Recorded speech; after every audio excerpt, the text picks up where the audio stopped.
Welcome to our second episode of Checking In. I'm your studio host, Oren Stewart. Stay tuned, we'll be right back.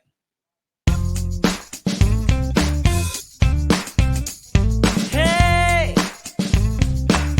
ah,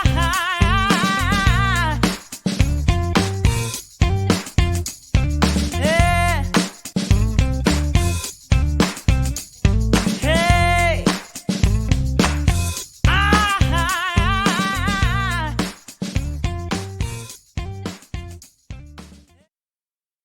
Once again, welcome to Checking In, our second episode. I'm your studio host, Oren Stewart, and joined with Miranda and Leon. How are you all both doing? Yeah, doing well, Oren. Doing well. How are you? I'm doing great. I'm doing great. Good to see you both again. Good to Good. see you too.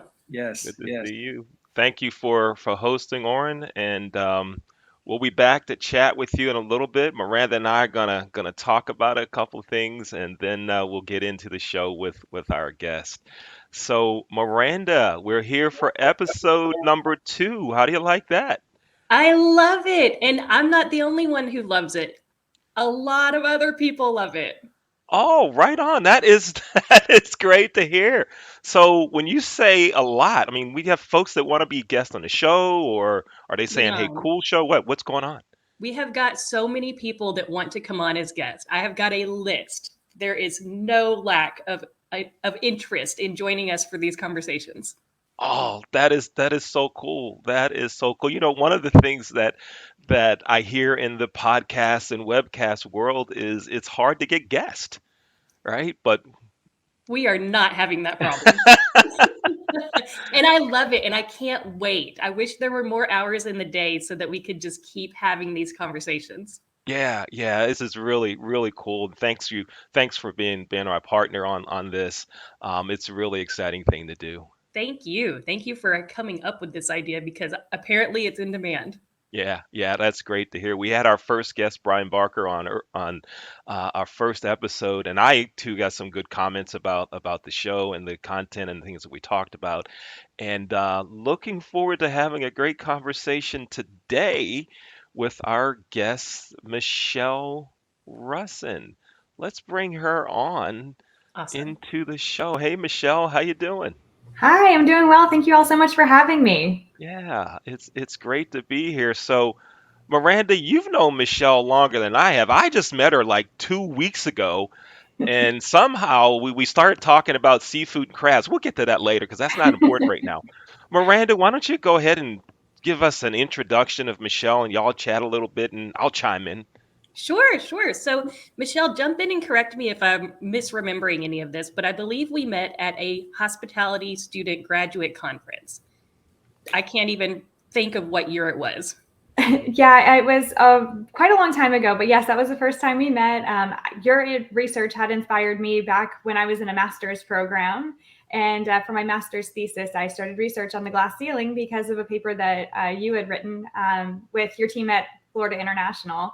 And so I wanted to continue it on in the restaurant industry. So yeah, I was so excited to meet you at that conference.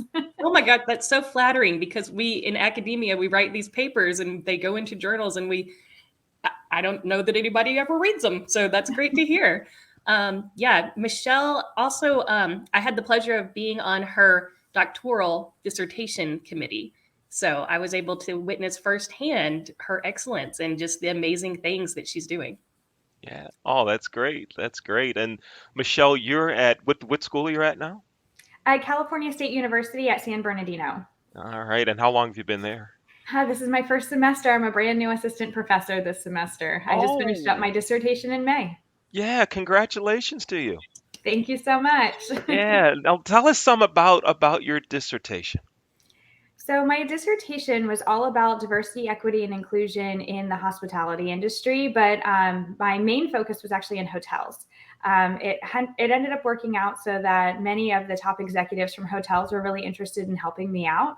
And that was the first portion of my dissertation, was finding out what really creates a diverse, equitable, and inclusive environment. So I conducted interviews with 20 hotel executives, and then it spiraled into this, okay, so what can we do to create a diverse, equitable, and inclusive environment?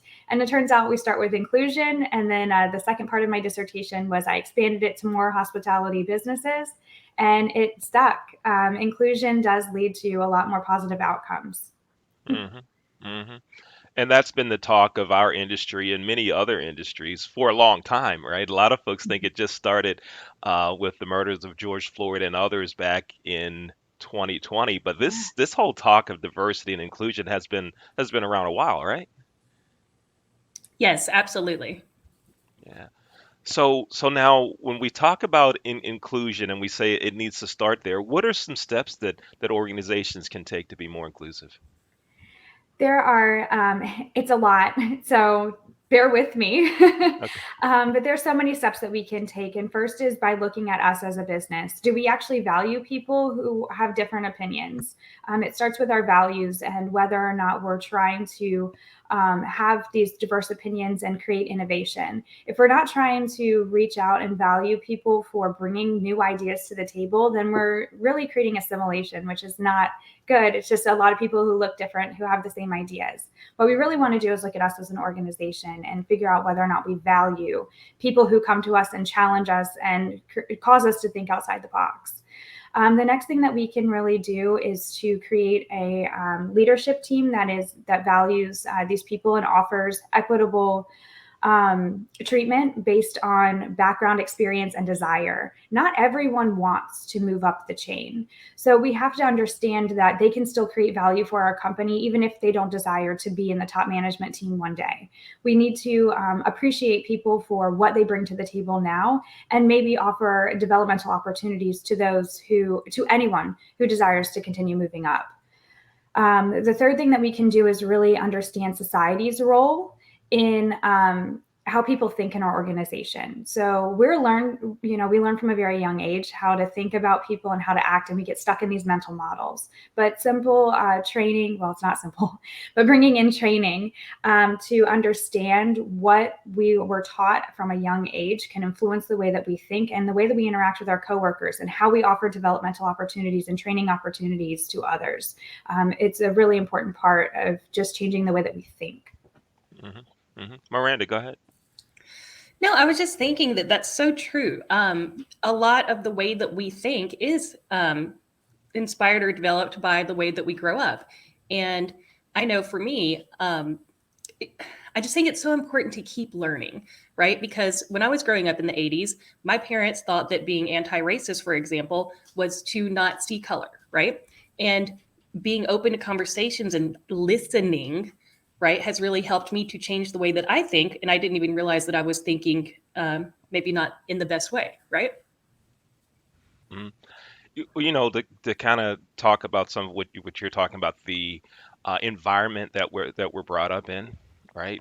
Um, I was told that when I was growing up that a black man could only do certain things, right? That I could be a coach, I could be a teacher. By the way, both that I've done both of those. But when I said I wanted to learn how to fly planes, there were many blacks that told me they're not going to let a black man do that.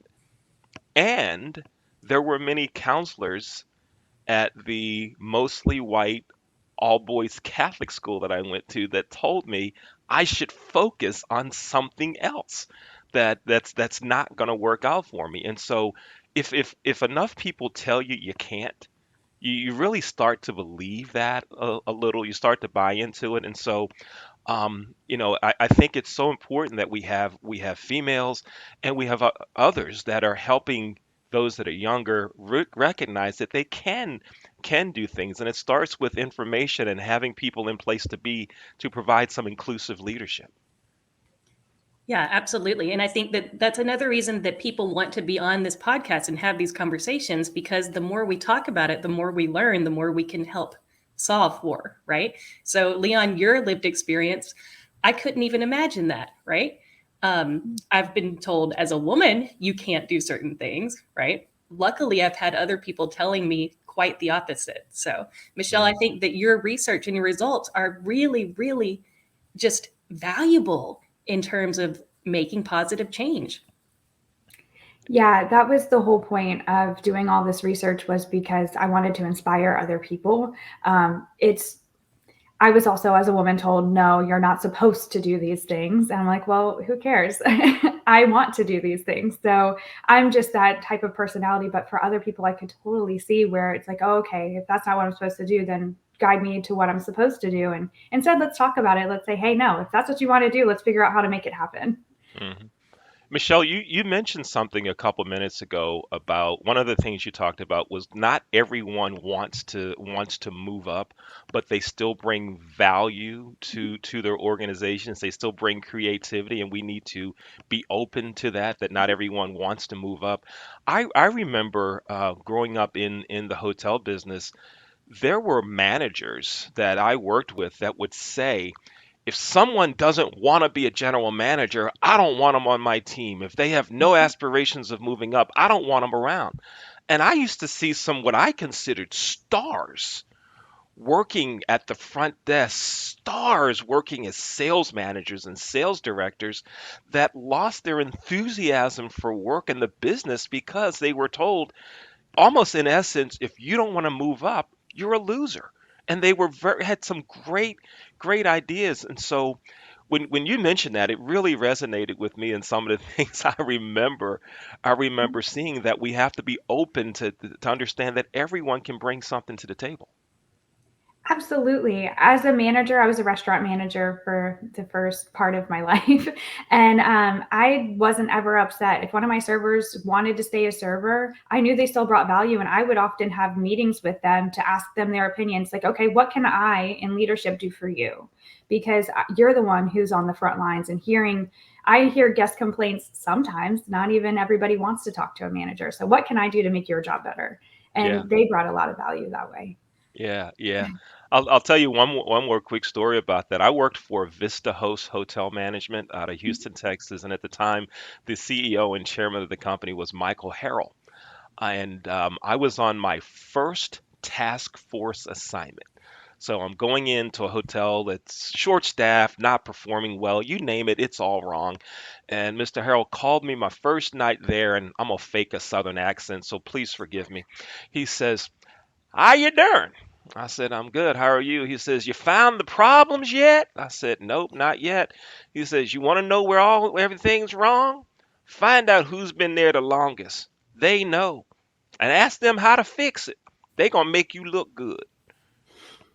Right? And I'm thinking, that person's, and I went to this room attendant and a front desk agent, and I said, "Look, what's going on here?" And they ding, ding, ding, ding, ding. "You got it fixed." I'm like, wow, this is pretty cool. So there was value in listening to folks and their creativity, letting them help me solve problems. Yeah, I so much appreciate when you said that. And I appreciate your Southern accent, being a woman of the South. That was a real treat. Thank you for that. Glad I could help. And I'm so glad also that you talk about talking to your people, because you can solve for so many things if you just talk to your people. I was at the PAVE Prevention Summit in Chicago earlier this week, and that's one of the big things we were talking about.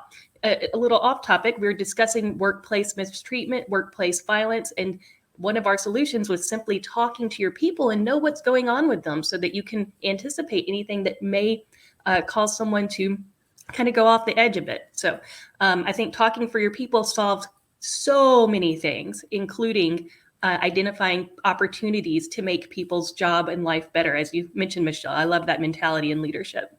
Mhm. Yeah, and one of the ladies I spoke with for my dissertation, she was very adamant that even as a top manager, whenever she was at this one hotel, there was a bellman who had been there for 15 years. So every time that she was there, she would make sure to carve out 20, 30 minutes of her time and just get his feedback, see what's going on.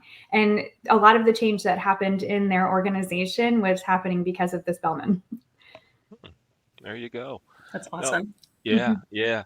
Michelle, let's talk about your background. We've heard about your background in academia. Tell us what got you into the hotel business? Where'd you grow up? Things like that. Give us some information like that. How did you get to where you are now? Completely by accident. As is a lot of people in the hospitality industry, I started as a server when I was 18 and I was in college. It was my first semester in college. I needed a job to help support myself. So I got a job as a server at a restaurant and fell in love with the industry. I made some of the best friends of my life and everything. And I decided I wanted to make it a career. I really enjoyed the flexibility. I really enjoyed just like the camaraderie within the organization, and then also talking with other people, the customer service aspect of it and everything. And so I was at the time in my major was education, and I wasn't loving the Florida public school system. So I started looking and decided and found hospitality as a major. So I transferred to University of South Florida and continued working my way up. I worked my way up through front of the house, but then trained also in the back of the house in the restaurant industry. After I graduated with my hospitality degree, I started managing in the restaurant industry, worked my way up through management to the assistant general manager position, where I hit a ceiling. And I knew from my first moment in college that I wanted to eventually be a college professor one day. So once I hit my ceiling, I decided I was either going to have to choose to go back to school for my master's degree and start on the path towards college professorship, or start over at a new restaurant. So I chose to go back to school and start to teach it. hmm Great. And I'm so glad that you did, because look at what you're doing now. You're in a position to change lives, to offer folks motivation and encouragement. But because you're a researcher, you're able to talk to those that are in decision-making positions to help them change the way they do things. So you're in a hot spot right now. Yeah, I'm so excited. My whole goal is just to leave the world in a little bit better place than the way that I found it. Yeah. You're already on that track. So thank you for your contributions. Can you tell me, I want to just ask real quick about your research, and I may know the answer to this, but I'd like to share it with our audience. Was there anything that you discovered that surprised you or shocked you? Oh gosh. Yeah, so much. So actually derailed my dissertation. I had to take it onto a whole new path because there was a quote by one of the ladies that was saying how it was not so much. Okay, so women are given multiple job titles and job descriptions when they're in top management. A lot of the time, it's inequitable. They don't get paid for having multiple titles and taking on additional roles, but they're just kind of expected to. So yes, they do have this top management team title, but they're actually performing two roles and getting paid one salary. So I was wondering, what can we do about creating a better environment for that in leadership? But then I also realized as I was talking to this person that she accepted it because of the role and the culture of the company. Other than that, one inequity, she said, "This is the best I can get." And so that hurt me just hearing that. And it still makes me a little emotional and upset. But then I realized, okay, so what can we do as researchers to change the industry a little bit? And so I got talking with her, and she's really talking about creating an inclusive environment in order to up tenure, which will help our situation as well. And it'll also long-term help organizations. But it's also a trickle-down effect because other people see this. And so that was probably one of the most shocking things that I came across. The other one was I didn't only interview women, I interviewed a few men as well. And so it was just kind of the mindset change of where we are right now and where we can get in the future. One of them was more willing and accepting and but he just kind of understood where the industry was. And he went about to say, like, here's what's wrong with it. Here's my idea. And here's how I try to address it in my company. The other one seemed completely blind that there was like just any diversity, equity, or inclusion issues at all. He's like, "Oh, I support everybody." And I'm like, that's part of the problem. Um, so that was, yeah, those were probably my two biggest shocks. That it was just while I was sitting in the interview. Mhm. I'm not sure if that's where you were going. What you No, were looking. that's perfect. That's perfect. It's not a perfect situation for us to actually be living in, but no, that's a really powerful thing that you said. It's the best that I could get, and I'm going to go ahead and make a bold statement. I don't think it's ever been fair for women in the workplace here in the United States, ever. I think it's gotten better over time. I think some things have gotten worse. I don't think it's ever been equitable, but I do truly believe if we and other like minded people get on board and all grab our hammers and start smashing that glass ceiling, I think that there's potential. I'm optimistic. I agree. I'm totally optimistic. I think that change can happen. We just have to, as they say, eat the elephant one bite at a time. Yep, one bite at a time. And I think all groups, women, people of color, other minorities, that when we help each other get get it, when we help each other and our groups have better conversations about this topic and in forums like this. That way, we expose others to our thoughts, but also we let folks know that look, we want to help in the situations we're in. We're just not here saying you're no good, you're no good, you're no good. I mean, you've got research and ideas on how to make it better. Miranda has research and ideas on how to make things better, and that we're all in this together and we can all win, but we can't stop the conversation. It has to stay on. It has to be continuous. Absolutely. And if I can add, um, I was at the AHEAD meeting, which Brian Barker spoke about in our last episode. And I believe it was Dr. Burkita Bradford that said, I'm not going to be called a minority because I am not minor. And I think that that applies to women. I think that applies to people of color. There is strength in numbers. We are not minor. We just have to get together and force things to change. Mhm. Yeah. Absolutely, and support one another. Yeah. Yes. Support is Yeah. a big deal. For sure. Yeah. So Michelle, tell us are there any new research initiatives that you have going on? Anything new that we should expect to read about you, or any articles coming out? Tell us some hot things that are Yes, in I the have. works. I have all kinds of things in the works. I have almost too much going on, but I am looking to do a few different things. One is start with gender beyond the binary. So we have in the past been very static in gender and its meaning. So right now I'm working on an experiment about the intersection of gender and but outside the binary, and how support, coworker support, manager support, creates better outcomes for, and then also credibility and trust in the top management team. So that one's really exciting. That one's coming to a close, and it should be under review very soon. There's also a few other things I'm looking at, um, different categories of underrepresented groups. And how we can create a better experience, and then also create not just an inclusive environment, but how to really leverage all these different ideas in an inclusive environment for the business. Oh, great stuff. This is I love hot that. stuff. Congratulations and Thank thank you. you for everything that you're doing to make it better for so many others. Thank you. No, and thank you for giving a platform for us to talk about it and just keep the ball rolling. Yeah. Of course, absolutely. Yeah. Now we've displayed your email address several times because I'd like our production team to show it one more time there to have Michelle Russen's email address right there. So folks, if you would like to contact Michelle to learn more about the research she's doing, her email address is right there on the screen. So Dr. Michelle, thank you. Michelle. Oh yes, that's right. Dr. Russen. Yes. Yes, thank you. Thank you so much. Miranda, I'll turn it over to you for one final conversation piece.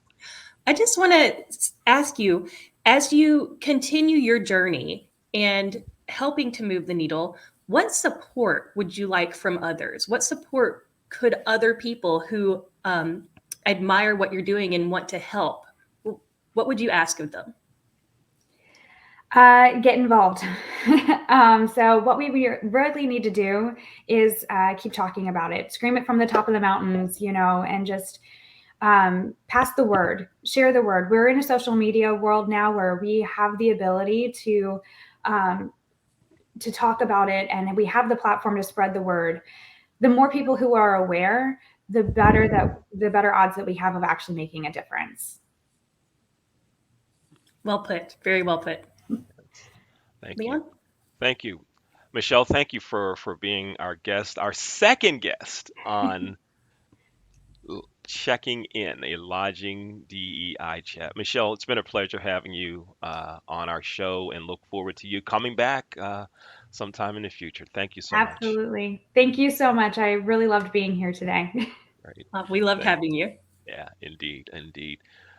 Wow, what a great, just some great information from Michelle, and great research she's doing, huh? She is going places. She is going to do big things. And just think, she is just starting her academic career. This is Yeah, just the beginning. yeah. So we're going to see her doing so much in this space, I believe. Yeah, yeah, right on. I hope that, as she continues to blossom and things happen, that when we contact her to say, hey, would you come on the show, that she doesn't say, oh, talk to my people. We don't, Hopefully, she still has time for us. yeah, right on. But yeah, just a great conversation with her. I'm really, really happy to have her with us. Let's go back to our studio host, Oren. Hey, Oren. This has been an amazing episode. Such great information. What a second episode. I'll tell you something. Checking in is where you want to be. We really thank you for joining us. We look forward to the next time. Stay tuned.